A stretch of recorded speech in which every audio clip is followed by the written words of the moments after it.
Ïakynduh kinos ki Trei kontrak henden kesingi. Ïakynduh ya Myntri ke Tnad ke Koit ke Khiah ke Dr. Prin Lingdo. Ban kerpat nak kebentar ban tung kam kontrak syuk Ïakynduh na bagi kuak no ke jingpen skem kam. Hagajuk ke por kila IT ru ya ke dor khas ya ke Myntri ke berkentat ya ke jing kam kontrak belah hukum dah ke Tnad. Nalor kini kila banjur halor ke jingdon kam ban penjelan ke erta jong kat tu kat ni kinong tep kam.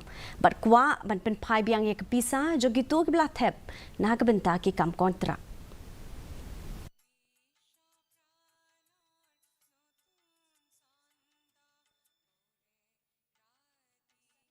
We have also requested to ensure fair and square recruitment.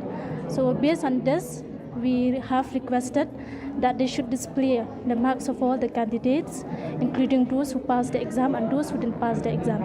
All the candidates who appeared, they should display in the public notice so that everyone will know their marks.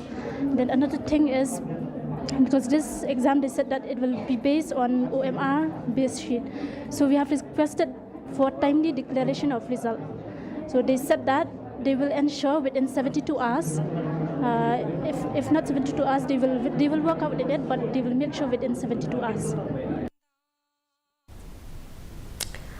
MLA ka mau kenro ubak bantai dor Lingdo